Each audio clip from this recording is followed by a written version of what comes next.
tenemos que repasar un poco cómo se produce el dolor, cuál es la fisiología del dolor.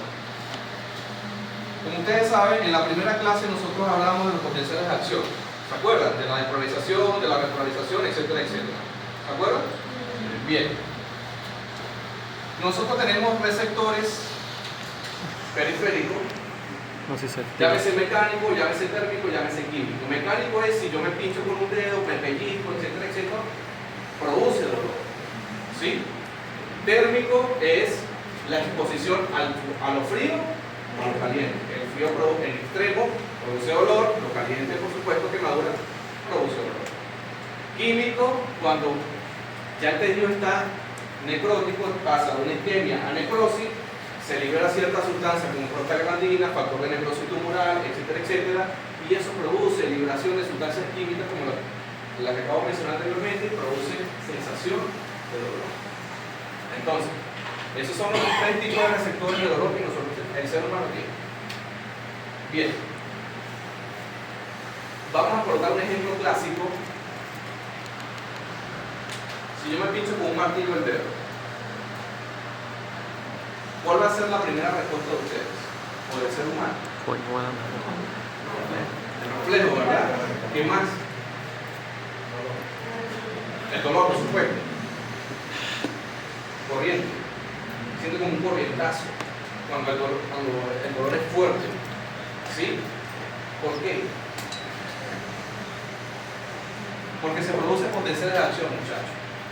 Al momento hay un estrés celular periférico y por ende hay una liberación, o sea, activa los potenciales de acción generando cargas positivas a nivel periférico del estímulo doloroso de la nocicepción y por ende se va a comenzar a formar el viaje del dolor hacia la corteza cerebral.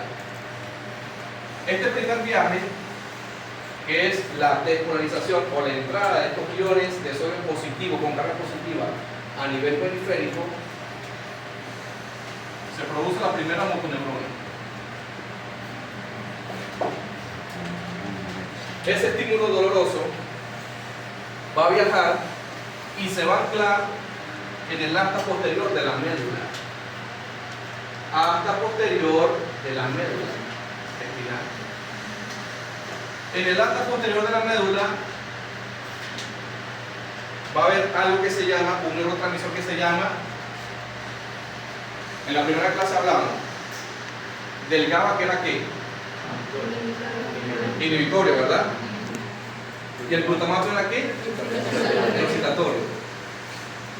Aquí, en el asta posterior de la médula, va a entrar en juego el glutamato. ¿Por qué el glutamato, muchachos?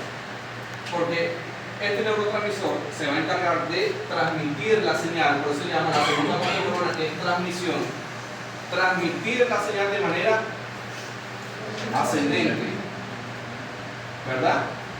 Como el glutamato es excitatorio, es transmisible, transporta el dolor a través de la médula. Ya ha formado la segunda motoneurona. ¿Sí? Cuando llega, pasa por el tracto espinotalámico y llega a la parte de la corteza cerebral, que ya sería la tercera motoneurona. Ya llegaría la tercera motoneurona. Es ahí donde el ser humano percibe el dolor, hace la percepción del dolor. ¿Por qué? Porque el glutamato se encargó de manera ascendente de llegar la señal a la corteza cerebral y percibir la recepción. Ya siente el dolor, el cerebro manda la señal y refiere el dolor en el dedo, en una víscera hueca, en la cabeza, en el cuello, etcétera, etcétera. ¿Entendieron? Sí. Estamos claros aquí, ¿verdad? Con la vía del dolor. Ya van a saber por qué es importante saber o repasar.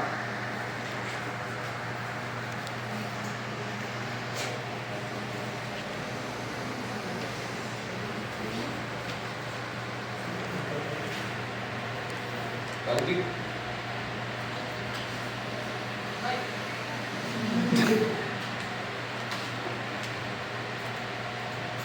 Es lo mismo, un resumen, dale clic.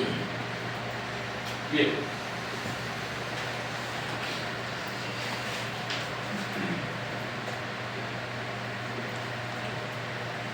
¿Cuántas neuronas opioides nosotros tenemos? Endógenas, que nosotros producimos. ¿Ah? Tres. Mucho.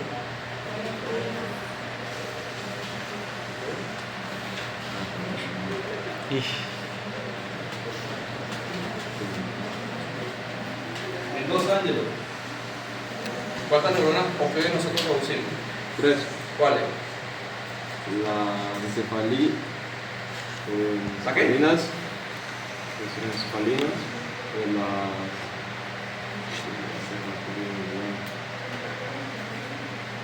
Noradrenalina. ¿Qué más? dimorfinas Ajá. y no recuerdo la última.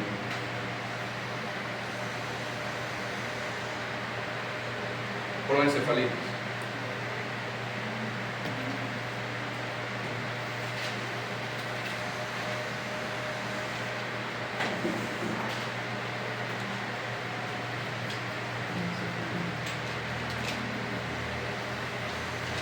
Entonces, nuestro cuerpo produce neuronas opioides endógenas, ¿sí? Propias de nuestro cuerpo.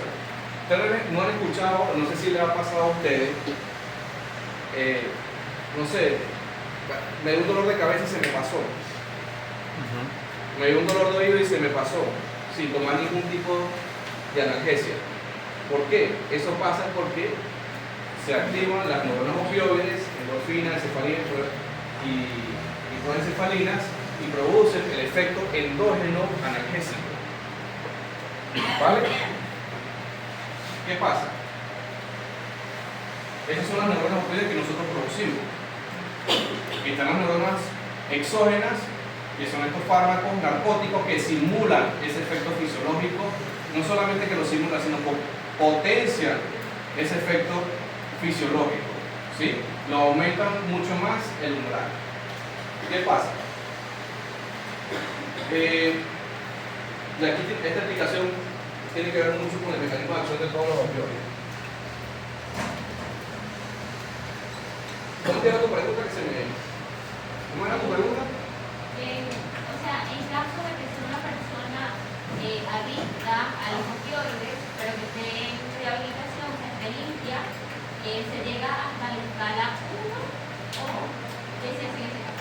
Si una, pero adicción ¿a qué tipo de droga? A los opioides. A los opioides. Muy bien, muy bien. A ver, ese tipo de personas que son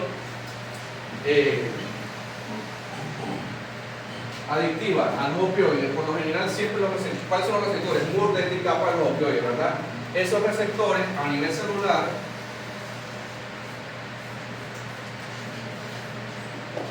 están sobresaturados. O sea, hay está sobreestimulado esos receptores. ¿Qué pasa? Por lo general, esos pacientes en muchas ocasiones suelen ser refractarios parcialmente a los opioides. Cuando llamo refractarios, te cuesta mucho para disminuir o hacer inhibición del dolor. ¿Qué es lo que hay que hacer? Es aumentar la dosis de este tipo de narcóticos y ligar con benzodiazepinas para potenciar el efecto y vencer la barrera de la sobreestimulación de los receptores, para que los receptores lo puedan percibir. ¿Por qué? Porque por lo general esos pacientes son refractarios. Pero esos pacientes siguen teniendo el efecto adverso normal como por ¿Cómo? Siguen teniendo el mismo efecto adverso normal como cualquier otro. Claro, son pacientes que son potencialmente a desarrollar efectos adversos que les pueden comprometer la vida, efectos cardiorrespiratorios. ¿Por qué? Porque necesita sobrevencer esa sobresaturación de estos receptores. Es decir, necesitamos aumentar más la dosis. ¿Por qué? Porque hay mucha dependencia. Claro,